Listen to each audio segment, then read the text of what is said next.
વિદ્યાર્થી મિત્રો,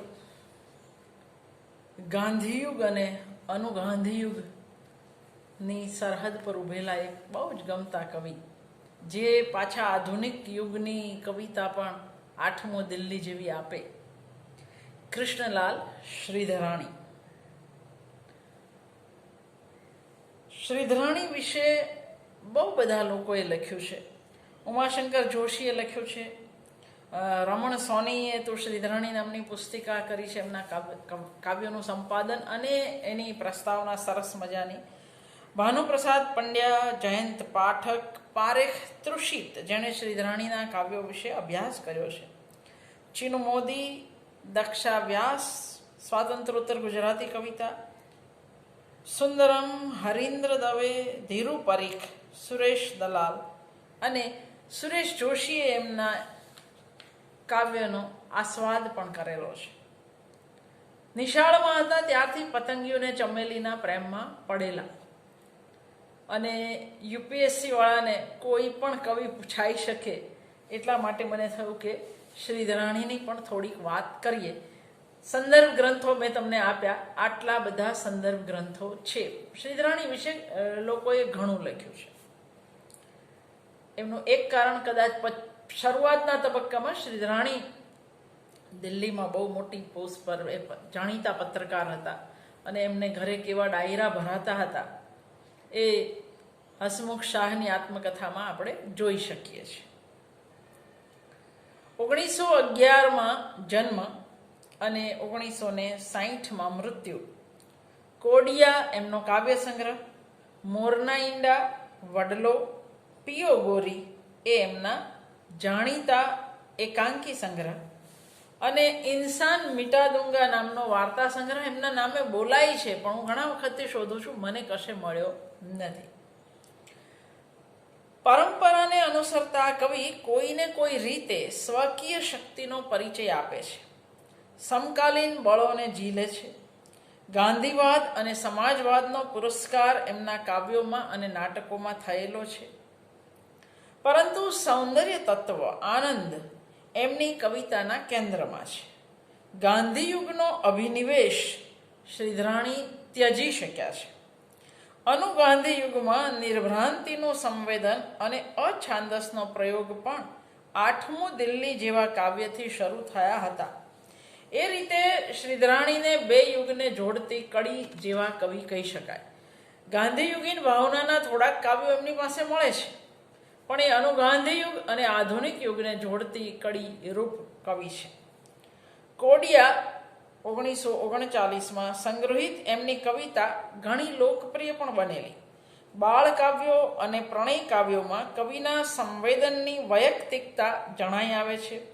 યુગની મહોર વાગી હોય એવા અનેક કાવ્યોમાં વિચાર કે અર્થના પ્રાધાન્યને બદલે રસ અને સૌંદર્યની ચમક દેખાય છે. અગેય પદ્ય રચનાનો બહુ આદર એમણે નથી કર્યો. શ્લોકબંધ, પ્રાસ જાળવવાનું વલણ તેમજ ગેયતા તરફનો પક્ષપાત શ્રીધરાણીમાં જોઈ શકાય છે. અને એટલે રૂપમેળ વૃત્તોને બદલે માત્રામેળ છંદોમાં રચાયેલા કાવ્યોમાં તેમજ સોનેટ કરતા ગીતમાં એમની સિદ્ધિ વધારે છે.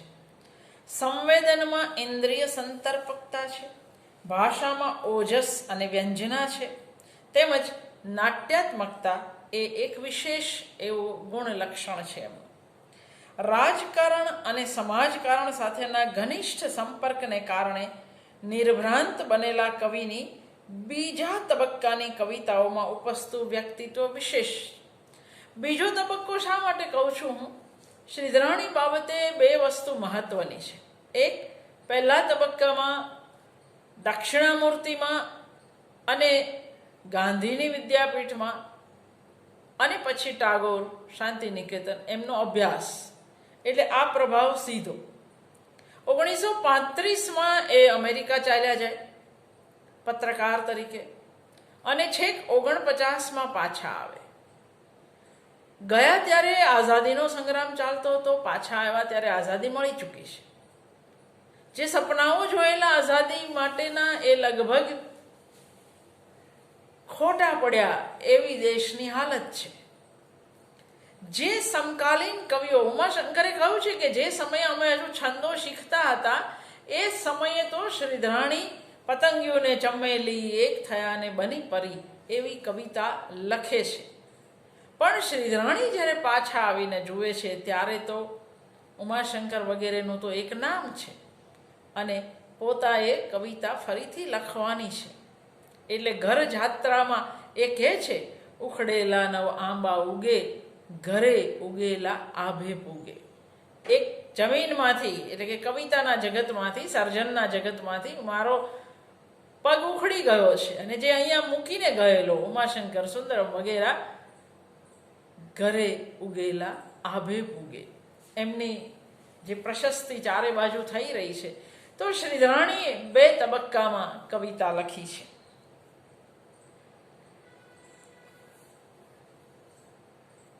શ્રીધરાણીની કાવ્ય યાત્રા સ્પષ્ટપણે 2 ભાગમાં વહેંચાઈ જાય છે.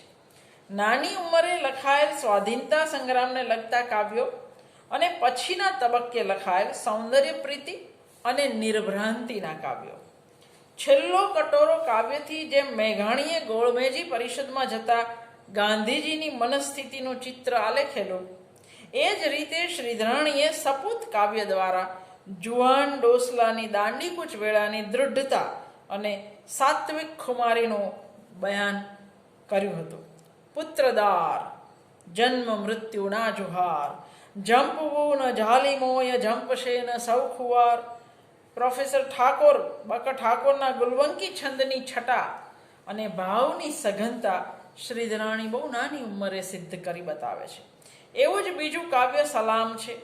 ઉમાશંકર આ રચના વિશે કહે છે, નિર્ભ્રાંત ચિત્ત સ્થિતિનું 17 વર્ષની ઉંમરે 1988માં રચાયેલું સલામ શ્રીધરાણીની વાસ્તવની સહજ પકડનું એક પાણીદાર દૃષ્ટાંત છે અને તેમના ઉત્તમ કાવ્યોમાંનું એક છે. આ કાવ્યમાં પૃથ્વી છંદની લાઘવપૂર્ણ કથન રીતિ ધ્યાન ખેંચે છે. એવું જ ઉત્કટ ઉર્મી સંચલન આંસુ કાવ્યમાં પણ જોવા મળે છે. અંજની છંદ અને ભાવ સાથે પલટાતી ભાષા યોજી કવિધારી અસર નિપજાવે છે. લય કેવી સહજ રીતે સિદ્ધ થયો છે તે જુઓ.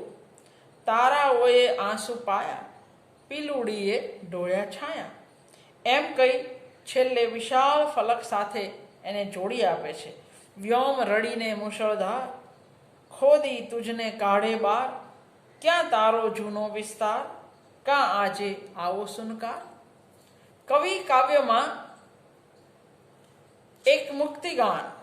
કવિ કાવ્યમાં ગાજે આજે અનેક દિવસનું મૌન ગાજે, અને મુક્તિગાનમાં સાગર ગાજે ઘોર અવાજે, ગાજે બાળક વૃદ્ધ જવાન, આકાશ કંપે ધરતી ધ્રુજે, ભારત ગજવે મુક્તિગાન.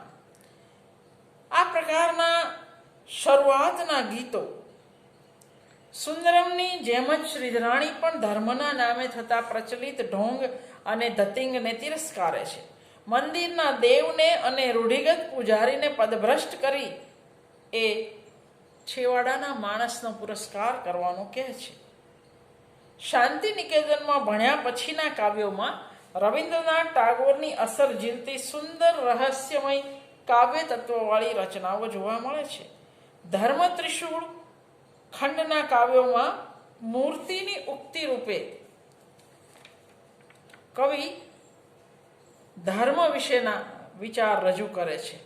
ફૂલ માળ દૂર રાખ પૂજારી, અંગ મારું અભડાય વગેરેમાં સહજ સધાતો લયમેળ, અને મંદિર કાવ્યમાં આંખડી બે એની કોડિયા જેવી, શીંગડી દીપક વાટ જેવા ચિત્રો તરત જ ધ્યાન ખેંચે એવા બન્યા છે. શાંતિ નિકેતનના નિવાસ દરમિયાન અને ચિત્રકલાના અભ્યાસનો એમની કવિતા પર પ્રભાવ દેખાય છે. રંગીન, રહસ્યમય અને મંજુલ રવકારી ઓપવાળી કવિતા અને ઊંડું, વિશાળ, પ્રસન્ન, મધુર જીવન દર્શન એ ટાગોરના પ્રભાવનું પરિણામ છે. બંગાળી ભાષાનું લાલિત્ય અને સંગીતની મધુરતા એમની કાવ્યબાનીમાં રેલાય છે. 21 વર્ષની ઉંમરે કાળગંગાને સામે પાર વિરાજતા જગતના રાજાધિરાજને એ પડકાર ફેંકે છે. એકદા તારે બારણે આવીશ પાઠવ્યા વિના કેમ જાગતો ના હા એકદા તારે બારણે આવીશ પાઠવ્યા વિના કેમ જાગતો ના હામ હોય હૈયામાં જોઉં તો તારું જોર ચેત જે રાજા મનમાળામાં પેસતા કોઈ ચોર. ભલે પ્રેરણા રવિન્દ્રનાથ ટાગોરના કાવ્યની હોય, પણ આ પડકાર ક્ષણિક આવેશનો કાવ્યોદ્ગાર નહોતો. કવિના અંતરનો એ વાસ્તવિક પડઘો હતો. આખી પરિસ્થિતિનો કવિએ અગાઉથી કલ્પના ચક્ષુ વડે પૂરો તાગ જાણે કે કાઢી લીધો હતો. દ્વારે ઉભેલા અબોલ કવિને હરી પૂછે છે, હસી હસી દ્વાર દઈ ઉઘાડ્યા, જરાક જ્યાં સાકળ નાદ તે કર્યો, ધરેલ તે પુષ્પ બધા સ્વીકાર્યા, અબોલ તોય. કવિ જવાબ આપે છે, હયું નીચોવી ચરણો નવાજું, ન હોય તું પિંજરમાં પ્રપન્ન, શરીર તંતુ ઈસરાજ બાજુ, માન્યું થતો તોય ન તું પ્રસન્ન. પ્રભુ હસે છે. કવિના અવાજમાં એકાએક દીનતા આવે છે. નૈવેદ ભક્તિ નવ હું ધરી શકું, અપંગને માફ કરે ન શું પ્રભુ. દેવતા સમક્ષ દીવો કરવા એની પાસે નથી કોડિયું, નથી દિવેટ, નથી તેલ. એ હૈયાનું કોડિયું રચે છે અને આંસુ સર્યા દીપક તેલ સાંપડ્યું. તેમાંથી કોડિયાના કાવ્યોની દીપમાળા પ્રગટે છે. પ્રભુ કવિને હૈયા સરસો ચાંપે છે, પણ દિવ્ય અસંતોષનો અગ્નિ તેના હૃદયને બાળી રહ્યો છે. હરિની બાથમાંથી છૂટો થતા તે લાડમાં કહે છે, જરા રડું ત્યાં અપનાવના હરી, ઉરે ઊંડી ભૂખ દુરાધ્ય દેવની. ભાવનાની થોડીક ક્ષણો જીવનમાં આવી અને ચાલી જાય, એનાથી એને સંતોષ નથી. જીવન સમગ્ર ભાવનામય બની રહે એવી મહેચ્છા છે. આના કારણે સપાટી પરની વાસ્તવિકતા ભાગ્યે જ કવિને સ્પર્શે છે. પ્રકૃતિ અને પ્રણયના નિરૂપણમાં આ રંગરાગી વલણ કલ્પનાના તરલ બુટ્ટા અને વાણીની ચિત્ર ક્ષમતામાં દેખાય છે. શ્રીધરાણીનો સોનેટનો પ્રયોગ એ સમયગાળાના સોનેટ સાથે સરખાવીએ તો જરાક ઓછા વિત્તવાળો લાગે. ભરતી, મોહન પગલા અને અરબી રણ એના દૃષ્ટાંત છે. મોહન પગલા 7 સોનેટનો ગુચ્છ છે. ગાંધીજી સત્યાગ્રહ આશ્રમ છોડી સ્વરાજ લેવા નીકળ્યા તે પ્રસંગને વિશાળ ફલક પર રજૂ કરેલ છે. જોકે અહીં કવિની કવિતા કરતાં ગાંધી ભક્તિ વધારે પ્રતીત થાય છે. આરંભ ભલે ભવ્ય હોય, પણ એ કક્ષા કાવ્યની અંત સુધી જળવાતી નથી. 7 સોનેટમાં વિવિધ છંદ પ્રયોજે છે. છંદ અને લય કાવ્યના વેગને સ્વાભાવિક ગતિએ અનુવર્તે એવું આ કાવ્યની બાબતમાં બન્યું છે. અભાનપણે કરેલા પ્રયોગો શ્રીધરાણીમાં ભાગ્યે જ મળશે. સ્વરાજ રક્ષક, સર્જક શ્રેષ્ઠ આંગળા, પાપી જેવા દીર્ઘ કથા કાવ્યોમાં એ અનુસર્યા છે તો પોતાની અંતઃશ્રુતિને જ. આમાં સ્વરાજ રક્ષક સૌથી સારું બની શક્યું છે. શ્રીધરાણીએ કેટલાક સુંદર બાળ કાવ્યો પણ આપ્યા છે, જેમાં હાથરસનો હાથી સવૈયા છંદમાં બાળકોને કહેલું કથા કાવ્ય છે. ચોખ્ખા છંદ લઈ સુઘડ પદાવલી અને કલ્પનાનું ઉડ્ડયન આરંભકાળની કવિતામાં પણ દેખાય છે. પદાવલીનું પોત મુલાયમ અને સુઘટ્ટ છે. છંદનો લય આકર્ષી લેનારો છે. એમના આરંભકાળમાં રચાયેલા બાળકાવ્યોની કલ્પના પણ કવિની સર્જનાત્મકતાની પ્રતીતિ કરાવે છે. પહેલું કાવ્ય હું જો પંખી હોતમાં કવિ લાલ ગુલાબને બાલ સૂર્યની ઉપમા આપે છે અને પછી એક સરસ તરંગ બુટ્ટો મૂકે છે, જો ઝાકળ ન પડતી હોત તો આ ગુલાબ પર જામતી ધૂળ કોણ ધોતું હોત, તો હું તે આંસુએ ધોત આશા જો હું પંખી હોત. આ કાવ્યની એક પંક્તિ ઉડીએ ઊંચે ઊંચે ઊંચેમાં શબ્દના ત્રેવડા પુનરાવર્તનથી પંખીની ઊર્ધ્વ ગતિનું એક સરસ દૃશ્ય છંદના સલ્લારા મારતા લયમાં અંકિત થાય છે. કવિની ફૂટતી સર્જકતાનું અહીં સૂચન મળે છે. ચોપાઈ છંદની નજીકનો ક્યાંક સ્પષ્ટ ચોપાઈ બનતો અને પછી વિસ્તરીને સવૈયામાં ફેલાતો છંદ લય આ ગુચ્છના બધા જ કાવ્યોમાં છે.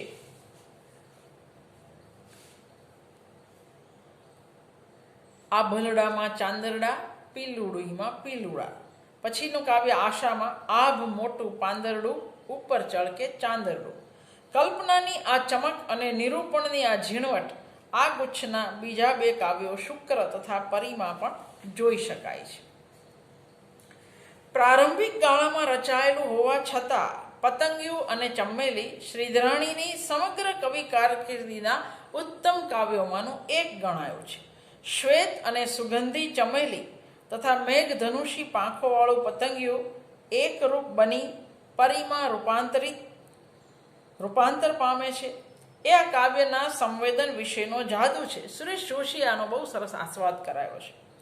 પણ એથી મોટો જાદુ તો એ છે કે આ કાવ્ય 17 વર્ષની કાચી વયે શ્રીધરાણીએ લખ્યું છે, છતાંય રચના વિધાનની પકવતા અને રમણીયતા પણ બતાવે છે.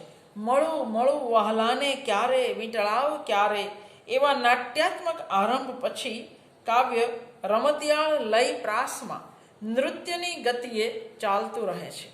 ચમેલીનું શ્વેત રૂપ આરસનોય અર્ક કરી બ્રહ્માએ આલેખ્યું છે અને ખુદ સરસ્વતીએ એની વેણીમાંથી અનુપમ સુગંધ એનામાં પૂરી છે.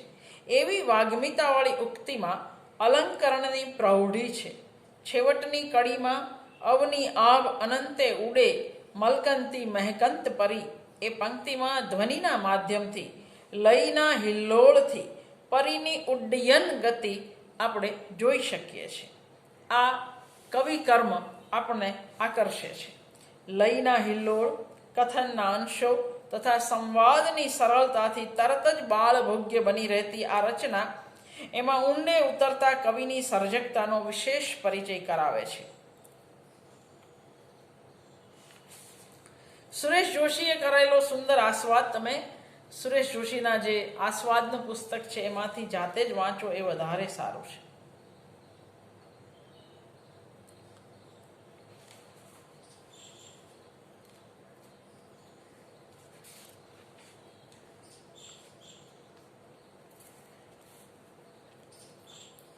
ગાંધીયુગીન ભાવનાના પડઘા પાડતા થોડાક કાવ્યો એમની પાસેથી મળે છે. પૂજારી પાછો જા અથવા તો ગાંધીજીને, યુગ વણકર, આ બધામાં તમે એ પ્રકારનું નિરૂપણ જોઈ શકો. મુક્તિગાન પણ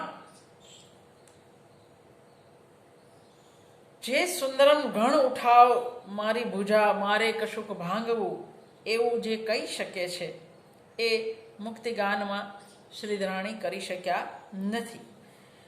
આ પ્રકારના જે ગાંધીયુગીન ભાવનાવાળા કાવ્યોમાં ક્રાંતિનાદ સોનેટ કંઈક વિશેષ ધ્યાનપાત્ર, નોંધપાત્ર છે એવું કહી શકાય. આ ગાળાની કવિતામાં ધર્મલક્ષી વિદ્રોહ વ્યાપક ભાવે સામાજિક વિદ્રોહની એક ધારા રૂપે જ કાવ્ય વિષય બનતો હતો. સુંદરમ 3 પાડોશી કાવ્યમાં મંદિરમાં બેઠેલા ઈશ્વરને ધનિકોનો પ્રતિનિધિ પક્ષકાર ગણી એના પર પસ્તાળ પાડે. શ્રીધરાણીના 3 કાવ્યો પૂજારી, દેવ અને મંદિર એ રૂઢ ધાર્મિક વલણ સામેનો પ્રગટ અપ્રગટ આક્રોશને વ્યક્ત કરતા કાવ્યો છે.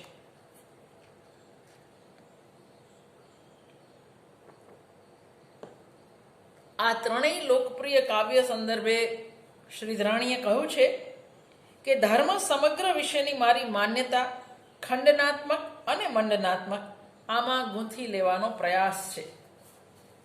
પૂજારી કાવ્ય મંદિરની મૂર્તિ પોતે જ પૂજારીને પાછા જવાનો આદેશ કરે છે એવી નાટ્યાત્મકતાથી ઉપડે છે. પૂજારી પાછો જા આખું કાવ્ય મૂર્તિના ઉદ્ગાર રૂપે છે, પણ એમાં અભિનિવેશપૂર્વક વિચાર સામગ્રી રજૂ થતી જાય છે અને મૂર્તિમાંના ઈશ્વર કવિની ભાવનાશીલતાનું મુખવાજુ માઉથપીસ બની જાય છે. દેવ કાવ્યમાં પતિ પત્ની મંદિરમાં આરાધના કરવા જાય છે એવા ચિત્રથી ઉઘડે છે. હુંને એ મંદિર ચાલ્યા અમારા દેવ વધાવા, પણ પત્નીના દેવ એ મંદિરમાંના વૈભવી દેવ છે. પતિના આરાધ્ય દેવ મંદિર બહારના કંગાળ ભિખારીઓ છે. પતિ એ કંગાળ જેવો જ અકિંચન અને પત્ની દ્વારા ઉપેક્ષિત બની રહે ત્યાં સુધી વાત લંબાવાય છે. આમ તો આ વિરોધી પરિસ્થિતિના રસપ્રદ આલેખન દ્વારા અહીં માનવીય દ્રષ્ટિકોણની તરફદારી છે, પણ ઠાઉકા કટાક્ષના અસ્તરવાળું આ કાવ્ય કવિની ભાવનાશીલતાને રંગદર્શી બોલકું રૂપ આપણી સામે ધરે છે. મંદિર કાવ્યમાં ચમત્કારનો આશરો લેતી કથા છે. રાજાને મળેલું દૈવી શિવલિંગ મંદિરમાં સ્થપાય છે, પણ અસ્પૃશ્યોનો મંદિર પ્રવેશ ન મળે ત્યાં સુધી એનો કોઈ અર્થ નથી. એટલે ચમત્કારથી મંદિરનો ઘુમ્મટ ફાટી જાય છે. ક્રુદ્ધ રાજા લિંગને ધૂળમાં રગદોળે છે અને પેલા ઉપેક્ષિતો આંસુનો ભાવ અભિષેક અર્પે છે. આંસુડે લિંગને ધોયું, સૂકા વાળે અંગને લોયું. ભાવતાની આર્દ્રતાએ આ કાવ્યનું લયવાહી, પ્રાસાદિક અને રજૂઆતની અસર કરતા વાળું રૂપ રચ્યું છે, અને એથી એ વખતે મેઘાણીના ગીતો જેવી વ્યાપક લોક ચાહના શ્રીધરાણીના આ ગીતે પણ મેળવેલી.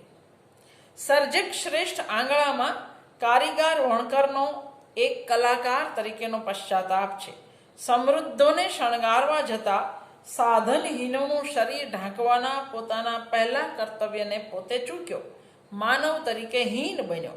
એની શિક્ષા રૂપે એ પોતાના સર્જક શ્રેષ્ઠ આંગળા જાતે જ કાપી નાખે છે. એવી શિક્ષા રૂપે એ પોતાના સર્જક શ્રેષ્ઠ આંગળા કાપે છે. એટલે કે આ આત્મપીડા, ભાવનાશીલતા સંયત રહીને અહીં આલેખાય છે. કલાકારની સંવેદનાને જ મુખ્ય ભાવે ઉપસાવતું આ કાવ્ય રચનાનો એક આકાર પણ તમે એની અંદર જોઈ શકો છો. કાવ્યની છેલ્લી બે પંક્તિઓ આ કાવ્યનો સમગ્ર ધ્વનિ નિપજાવતી કોઈ ચિત્રકળાની કૃતિ રચી રહે છે. રહી ગયા હસ્ત વહંત પાંગળા, નીચે પડ્યા સર્જક શ્રેષ્ઠ આંગળા. દેશ ભાવનાના ઉદ્રેકનો છેલ્લી બે પંક્તિઓમાં સંકેત આપતું હોવાથી ભરતી કાવ્ય ગાંધી યુગીન ઓળખ પામ્યો. ઉમાશંકરે પણ કહ્યું છે, ભરતી પોતે કાવ્ય વિષય નથી, વિશિષ્ટ ભાવના સ્થિતિનું પ્રતીક છે. કાવ્ય તરીકેની એની પ્રભાવકતા પ્રકૃતિના ઓજસ્વી નિરૂપણને લીધે ઊભી થયેલી છે. શ્રીધરાણીએ પોતે એને એક પ્રકૃતિ કાવ્ય તરીકે વર્ગીકૃત કર્યું છે. જોકે એ દિવસોમાં કોઈ પણ સંવેદના વિષયના કાવ્યને છેલ્લે ભાવનાનો આધાર આપવાનું કવિઓનું સર્વસામાન્ય વલણ હતું.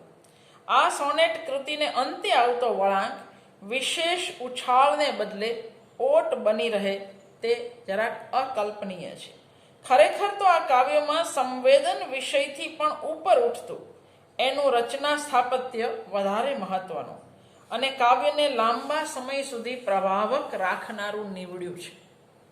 સમુદ્રમાં દૂર દૂરથી આવતા ભરતીના મોજા પહેલી જ પંક્તિમાં ધસી આવતા સહસ્ત્ર શત ઘોડલા તરીકે રૂપાંતરિત થાય છે, અને પછી ભરતીના પ્રતીકરૂપ આ અશ્વનો પ્રચંડ વેગ અને એમનો જે ઘોષ એ આપણા આંખ કાનનો કબજો લઈ લે છે. આ દૃશ્ય અને એમાંનો ઘોષ સાથે છંદ, લય અને વર્ણની ઓજસ્વીતાએ એવી તો સંવાદિતા સાધી છે કે કવિની સર્જક શક્તિનું આ કાવ્ય એક ઉત્તમ પરિણામ બની રહે. ભરતી શ્રીધરાણીનું જ નહીં, ગુજરાતીના ઉત્તમ કાવ્યોમાંનું પણ એક બની રહે છે.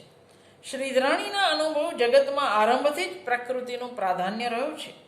આરંભકાલીન બાળ કાવ્યોમાં પ્રકૃતિના વિસ્મયનું તાજગીવાળું રૂપ છે. પછી ભરતીમાં એનું શિખર છે. આ ઉપરાંત વર્ણનાદ તથા દ્રશ્ય અંકનના સૌંદર્યને ક્યાંક ઝલકાવતી પંક્તિઓવાળું ઝંઝાવત, ઘૂમતા પવનનું સમીર રાજ રૂપે આલેખન કરી વંટોળ નૃત્યને પ્રત્યક્ષ કરાવતું પાનખર તથા લાંબા કાવ્યોની ભૂમિકા રૂપે પ્રકૃતિને નિરૂપતું. મને તો કાઠિયાવાડમાંય પ્રકૃતિનું રૂપ ગમે. પ્રકૃતિની કવિતામાં પ્રેમના સંકેતો કલ્પન રૂપે ઝબકતા હોય એવી કૃતિઓ શ્રીધરાણીમાં ઠીક ઠીક મળે. પણ સ્વતંત્ર રીતે પ્રેમ સંવેદનને વિષય કરતી કૃતિઓ એમની કવિતામાં બહુ મોટા પ્રમાણમાં નથી. જોકે એમના આ પ્રકારના થોડાક મહત્વના કાવ્યોમાં પ્રેમની વિવિધ ભાવ સ્થિતિ આલેખાયેલી જોવા તો મળે છે. પ્રણયની વિફળતા અને વિષમતા, દાંપત્ય જીવનનો સુખ આનંદ અને દેહ સંબંધની પ્રસન્નતા, પરસ્પરના સ્પર્શથી જ પ્રગટ ભાવે ઓળખાતો સ્ત્રી પુરુષનો સ્નેહ સંબંધ, પ્રિયજનના આસન્ન મૃત્યુની વેદના, પ્રેમના આવા ઘણા સંવેદનો એમની કવિતાનો વિષય બન્યા છે. પ્રેમનું મુગ્ધ સંવેદન ઉઘડતું હોય એવી વયે શ્રીધરાણી પ્રેમની પુખ્ત સમજને અભિવ્યક્ત કરતું સલામ નામનું કાવ્ય રચે છે. આ કાવ્ય પ્રેમ સંબંધમાં થયેલા ભ્રાંતિભંગના સંવેદનને આલેખે છે. રતિભાવને વિવિધ રીતે આલેખતા કાવ્યોમાં સૂતી હતી એ વધારે પ્રગલ્ભ છે. ગાંધીયુગમાં આવી પ્રગલ્ભતા ક્વચિત સુંદરમના તે રમ્ય રાતે ને રાત્રિથી એ ગાઢ, તે રમ્ય રાત્રે જેવા કાવ્યોમાં દેખાય. રતિ સંવેદનનું બીજું એક નોંધપાત્ર કાવ્ય છે પુરુષ અડતો સ્ત્રીને. ઉક્તિ સ્ત્રીની છે, પરસ્પર મૈત્રી છે, સખ્ય છે, નિકટતાનો અભિલાષ છે, પણ પ્રથમવાર સ્પર્શના ચુંબનના અનુભવમાં મુકાય છે ત્યારે જ પેલી નિકટતા પ્રતીતિમાં પરિણમે છે. એમને આશ્ચર્ય થાય છે, આટલા વર્ષ સંદેહ કેમ રહ્યો, અહેસાસ કેમ ન જન્મ્યો. આલિંગનની ક્ષણે જ નાયક પૂછે છે, કહે કેમ તું આટલા વર્ષથી હતી વરી ચૂકી છતાંય મુજથી રહી વેગળી. નાયિકા સામો એવો જ મરમાળો પ્રશ્ન કરે છે, તમે કેમ ન વાંસળી સાંભળી. ખાલી મને જ શું કામ કહો છો, તમને પણ મારી હૃદય વાંસળી ક્યાં સંભળાય. પ્રેમ સંવેદનની, ભક્તિમય પ્રેમ સંવેદનની ઊંડી આરતવાળી અભિવ્યક્તિ પામ્યું છે આ જ મારો અપરાધ છે રાજા કાવ્ય. આ કાવ્ય પર રવિન્દ્રનાથના રહસ્યાત્મક કાવ્યોનો અને એમની શૈલી છટાનો સીધો પ્રભાવ છે. ટાગોરમાં આવું એક કાવ્ય છે, પણ શ્રીધરાણી જુદા એ રીતે પડે છે કે શ્રીધરાણીનો ભક્ત છે એ ટાગોર જેવો વિનીત ભક્ત નથી. એ તો ઈશ્વરને સામો પડકાર ફેંકે છે કે તારામાં તાકાત હોય તો એક દિવસ હું પણ આ રીતે આવીશ. જેવી રીતે તું જાણ કર્યા વગર આવ્યો અને હું તો થાકેલો હતો, મારા એક સ્વજનની મૃત્યુ પથારી પર રાત બેઠેલો હતો એટલે તારા પગલાં ન સાંભળી શક્યો, પણ હવે હું આવીશ, તને કયા વગર આવીશ. જાગજે રાજા. આ પડકાર ટાગોરના કાવ્યમાં નથી. કાવ્યમાં રણઝણતો નાયિકાનો સંવેદન તાર, પદાવલીનું મુલાયમ પોત, સવૈયાનો આછા મોજાવાળો પ્રવાહ જેવો લય અને ખાસ તો કાવ્યના અંતે નાયિકાના ઉત્કટ પડકારથી ઉપસ્થિત ચોટ કાવ્યને આજે પણ એટલું જ આસ્વાદ્ય અને તાજગીવાળું બનાવે છે. વિયોગીની નાયિકા પ્રેમી ઈશ્વરની હંમેશા રાહ જુએ છે, પણ તે જે વખતે નિદ્રાધીન હોય છે એ જ વખતે રાજા એટલે કે ઈશ્વર આવે છે. ઊંડો પ્રેમ ઉપચાર તો એણે કર્યો હશે, પણ નાયિકાને તો પાપણે ઘેનના ડુંગર બેઠા હતા એટલે એને કશી જાણ થઈ નહીં. જાગ્યા પછી અનુભવાય છે અંગમાં મહેકતું તારું કપૂર. કાવ્યમાં આવી પ્રચુર ઇન્દ્રિય ગ્રાહ્યતા છે, અલબત્ત રહસ્યના સ્તરે આલેખાયેલી. ન મળ્યાના ચચરાટ પાસે કાવ્ય પૂરું થતું નથી. હવે નાયિકા પડકાર ફેંકે છે પ્રેમી ઈશ્વરને, જાગતો ના, હામ હોય હૈયામાં, જોઉં તો તારું જોર, હું આવીશ. ભક્તિ સંવેદન અહીં પ્રબળ પ્રેમ સંવેદન રૂપે પ્રતીત થાય છે. બહુ ઓછી સંખ્યામાં શ્રીધરાણીએ ગીત રચ્યા છે.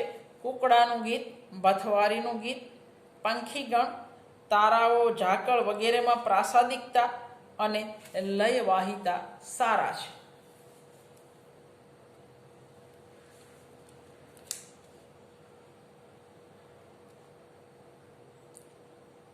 ત્રીસના ગાળાના અપૂર્વ ચેતન સ્પંદની સાથે ગુજરાતમાં અનેક કવિકંઠ ખીલ્યા.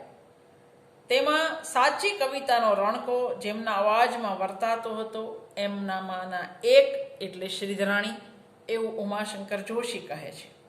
ઉમાશંકર કહે છે, સુભગ શબ્દ વિન્યાસ, તાજગી ભર્યા લય હિલ્લોળ, સુરેખ ચિત્ર ખડા કરતા ભાવ પ્રતીકો વગેરે દ્વારા શ્રીધરાણીની રચનાઓમાં જે અનાયાસ કલાસૂઝ પ્રગટ થતી એ કદાચ અજોડ હતી.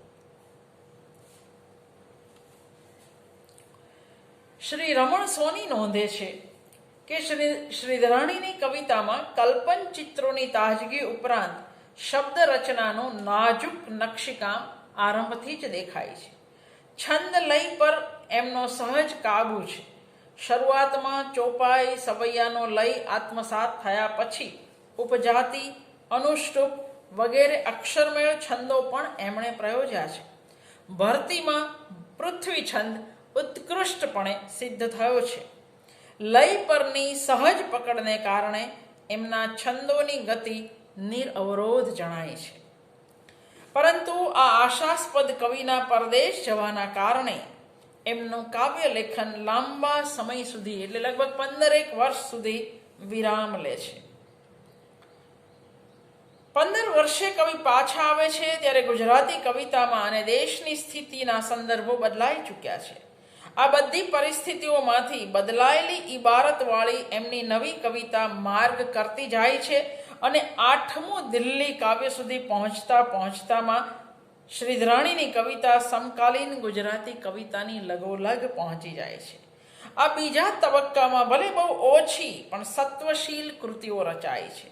કવિ સંવેદન હવે ઉર્મી અને ભાવનાશીલતામાં કેન્દ્રિત થવાને બદલે કોઈ પણ જીવન સ્થિતિ, ઘટના, પ્રકૃતિ તત્વોને જે કાને આંખે ચડ્યું તેને અરૂઢતાથી ક્યારેક રમૂજ, હળવાશ કે કટાક્ષની રીતિ અજમાવીને આલેખે છે. સંવેદન વિષયમાં કવિ લાગણીથી સંડોવાતા નથી, રચનાની પ્રયોગશીલતાથી સંકળાતા રહે છે. એટલે એમનું તટસ્થ, વસ્તુલક્ષી, તિર્યક દૃષ્ટિવાળું આલેખન આપણને સાંપડે છે. સવૈયાના લયનો મુખ્ય તંતુ છોડ્યા વગર એમની આ નવી રચનાઓ અછાંદસમાં વિહરતી થાય છે. લઘુત્તમ સાધારણ અવયવ, શેતુર અને પોપટ, બુદ્ધનું પુનરાગમન જેવા કાવ્યોમાં કવિ કથા કથનની શૈલી પ્રયોજે છે. બુદ્ધનું પુનરાગમન, બુદ્ધના જાણે ગાંધી રૂપે થયેલા પુનરાગમનને ભારત માતાની ઉક્તિ રૂપે આલેખતું ખાસ્સું લાંબુ કાવ્ય છે. આરંભ સારો અને કંઈક વ્યંજક છે, પણ ઇતિહાસ અને ચિંતનનો કોઈ કાવ્ય રૂપ પામ્યા વિનાનો સીધો પ્રવેશ કાવ્યને બોલકું બનાવી દે છે. ત્રીસીની કવિતાની ભાવનાશીલતા જાણે કે ફરી માથું ઊંચકતી હોય એવું લાગે. સવૈયાને પ્રચ્છન્ન રાખતો અછાંદસનો લય સપાટ ગદ્યના આશરે જતો રહેતો હોય એવું પણ લાગે. 8મો દિલ્હી એ શ્રીધરાણીની યશોદાયી કૃતિ છે. આધુનિક ગુજરાતી કવિતાના એક મહત્વના વળાંક આગળ રચાયેલી હોવાથી આ કૃતિનું એક ઐતિહાસિક મૂલ્ય પણ છે. 1956માં ગુજરાતી કવિતાના નવા વળાંક માટે, આધુનિક વળાંક માટે 2 કવિતા કારણરૂપ બને છે. એક ઉમાશંકરની છિન્ન ભિન્ન છું અને બીજી શ્રીધરાણીની 8મો દિલ્હી. બંને 56માં જ રચાય. 8મો દિલ્હી કાવ્ય સુધી પહોંચતા સુધીની કવિ યાત્રા કેટલાક કાવ્યોમાં બારી અંતર પરે માં શુદ્ધ અછાંદસ વલણ પ્રગટ કરતી 1 થી વધારે પંક્તિઓ મળે છે. 8મો દિલ્હી સુધીની યાત્રામાં કવિ માત્રામેળનો કસબ પાછો મેળવી લે છે. એટલું જ નહીં, એ સમયગાળા દરમિયાન લખાતી ગુજરાતી કવિતાના વાતાવરણને પોષક બને એવા કેટલાક પ્રયોગ પણ કરે છે. 8મો દિલ્હીના શ્રીધરાણી હવે મૃદુ કે રુજુ નથી. કદાચ દેશની પરિસ્થિતિએ એમને ખાસ્સા કડવા બનાવ્યા છે. 8મો દિલ્હી એ અનુભવની એરણ પર ધાર કાઢીને શબ્દ સંવેદનને ધારતું કાવ્ય છે. હવે રુજુ શબ્દોને પણ કવિ કટાક્ષ માટે લેખે લગાડી શકે છે. સ્વાતંત્ર્ય પછીના ભારતના વરવા લોકશાહી રૂપને દિલ્હીને લક્ષ્ય બનાવીને કવિએ તિર્યક વાણીમાં આ કાવ્ય આલેખ્યું છે. પરંપરિત સવૈયા તથા પંક્તિને અંતે આવતા પ્રાસ એટલા રચનાબંધ વચ્ચે કવિએ પદ્ય પ્રવાહને મુક્ત અસ્ખલિત રાખ્યો છે. લક્ષણા અને વ્યંજનાના વળ ચડાવીને એમણે અભિવ્યક્તિની ધાર કાઢી છે. દિલ્હી દૂર નથી એવો આરંભ જ કટાક્ષના મર્મવાળો છે. રાજાશાહી ક્રૂર સલ્તનતોના સમયમાં દિલ્હી પહોંચ બહાર હતું. હવે તો સુગમ લોકશાહી છે. પણ એ લોકશાહી કેવી છે? સર્વવ્યાપ્ત સરકાર વિરાજે કવિને કરતી ભાટ, જંગલ છોડી દિલ્હી કાંઠે યોગી માંડે હાટ. સર્વવ્યાપ્ત એટલે બધા સુધી પહોંચતી એમ નહીં, પણ બધા પર કબજો જમાવતી, કવિ સુદ્ધા પર, અને સત્તાની લાલચમાં નિસ્પૃહોને પણ લાલચું કરતી. કવિએ દિલ્હીના દટાઈ ગયેલા આખા ભૂતકાળને ઉખાડ્યો છે અને એ જૂઠા ઇતિહાસની વિડંબના કરી છે. મહાગ્રંથ ઇતિહાસ તણો ને કોરા છે અધ્યાય.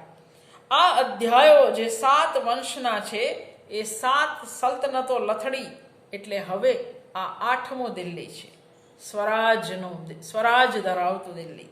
કવિએ વૃક્ષ પદાવલી દ્વારા દટાઈ ગયેલા ભૂતકાળનું અને ભૂતકાળ બની જનારા આ વર્તમાનનું પણ ભયાવહ વર્ણન વ્યંજના પ્રયોજીને કર્યું છે. ગઈકાલ તણી ધૂળ ઉડે,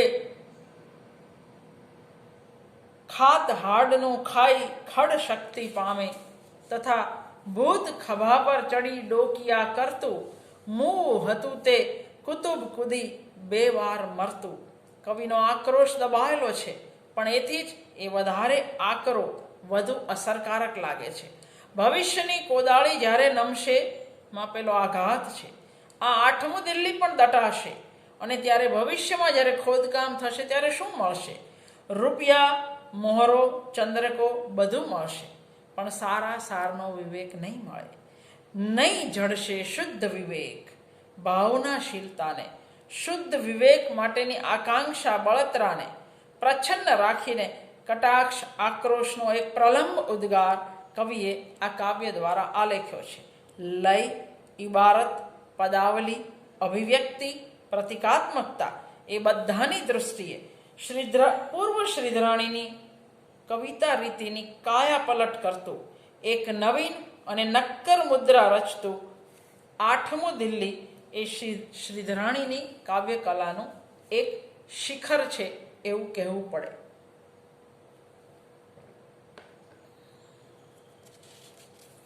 કાઠિયાવાડ સૌરાષ્ટ્રના પ્રાકૃતિક પરિવેશના અને લોકમાનસના અરૂઢ વ્યંગાત્મક ચિત્રો આલેખતું સરસ કાવ્ય છે.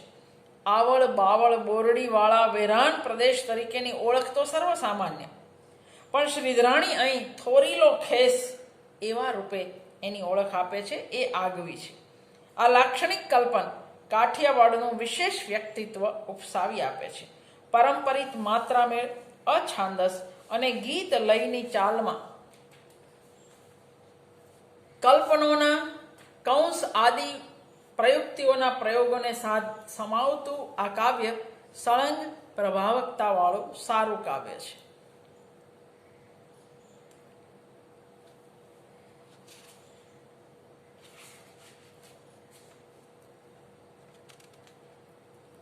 શ્રીધરાણીનું સમગ્ર કાવ્ય આલેખન લય અને અર્થની દૃષ્ટિએ સુગ્રથિત છાપ ઊભી કરે છે.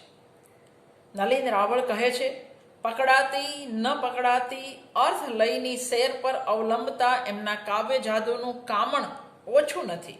શ્રીધરાણીની કવિતાનું આકાર સૌષ્ઠવ એમણે સિદ્ધ કરેલી વિલક્ષણ પદ્ય રચનાના કારણે તેમજ એમના શબ્દ પ્રયોગોના જાદુઈ વર્ણ ઉચ્ચારને કારણે તરત સ્પર્શે છે.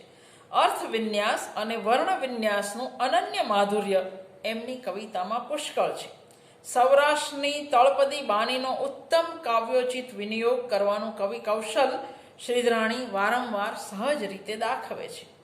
અક્ષરમેળ છંદો એમણે સામર્થ્યથી ખેલવ્યા છે, પણ એમનું હૃદયગત ઉતર્યું છે માત્રામેળ છંદોમાં. એમનું કાવ્ય વાચ્યાર્થની કક્ષાએ રહેતું હોય કે અર્થ વ્યંજના સાધી અનેક સ્તરે વિકસતું હોય, પણ એનું અંતિમ લક્ષ્ય પ્રયોજિત છંદની કોઈ વિલક્ષણ લય મુદ્રામાં દ્રઢમૂળ થવાનું હોય એમ લાગે છે. શ્રીધરાણીની કવિતામાં લોકબોલીના લય લહેકાઓ, કાવ્યબાનીમાં સહજ રીતે પલટાતા આવે છે. શ્રીધરાણીના કાવ્ય સૌંદર્યનું એક વિશિષ્ટ લક્ષણ ઉમાશંકર જોશી નોંધે છે તેમ અંતઃશ્રુતિને વશ કરતા ધ્વનિ એકમોમાં રહેલું છે. સમકાલીનોની વાસ્તવલગ્ની કે ઠાકોરની વિચાર પ્રધાનતા બેઉથી શ્રીધરાણી દૂર રહ્યા છે. તો શ્રીધરાણીની કવિતાનું આકર્ષણ શામાં રહેલું છે? ઉમાશંકર જોશી આના માટે 3 લક્ષણો બતાવે છે, જેમાં આ 3 લક્ષણોને કારણે શ્રીધરાણીનું આકર્ષણ આપણને થાય છે. 1.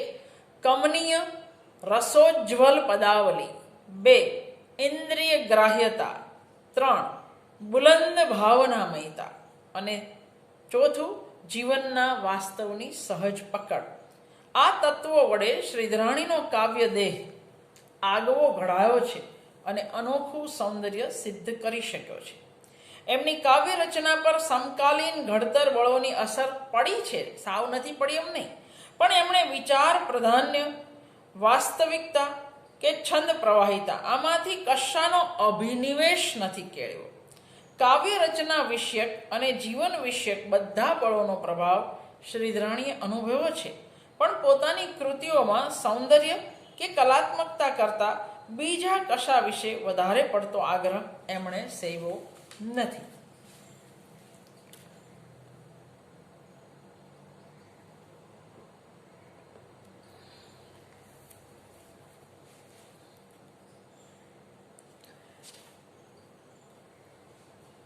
શ્રીધરાણીની વાણીમાં કમનીયતા અને ઓજસ્વીતા, સુરેખ ચિત્રાંકન શક્તિ, ઝીણી લયસૂઝ એ બધા ભાવનામયતાથી અનુપ્રાણિત થયેલા જોવા હોય તો ભારતી કાવ્ય ખાસ જોવું. સહસ્ર શત ઘોડલા અગમ પ્રાંતથી નીકળ્યા, અફાટ જલ્દી પરે અદમ પાણી પંથા ચડ્યા. અને જોત જોતામાં તો આ ભરતીના ઘોડાઓ ગુજરાતી ભાષા આટલી ઓજસ્વીતાથી વારંવાર પ્રયોજાઈ નથી. પૃથ્વીના યતિસ્થાન પછી ધીંક આગળ અટકવામાં અવાજ દ્વારા આખી ઘટના પ્રતીત થાય છે. શીર રક્તના વારણામાં શીરના ર પછી રક્તનો ર આવતા પછડાઈને પાછા વળેલા પાણીનો ખ્યાલ આવે છે. વારણામાં ફરી આવતો ર અને આગળના ના સાથે સંવાદમાં આવતો અણ પાછી આવેલી છાલકનું ચિત્ર પૂરું કરી આપે છે. લોહીના છાંટણાનો રંગ પણ એ શિખરોમાં પ્રગટતા રંગ ધનુ મેઘધનુને લીધે અસંભવ રહેતો નથી. ઊંચી સર્જકતા ને ભાષા અને ભાવ પ્રતીકો કેટલા વશ વર્તે એ પણ ભરતીના ચઢતા પાણીને એકવાર ઘોડાની ઉપમા આપી પછી એને જ પાણી પંથા તરીકે ઓળખવામાં રહેલી ચમત્કૃતિમાંથી પ્રતીત થાય છે.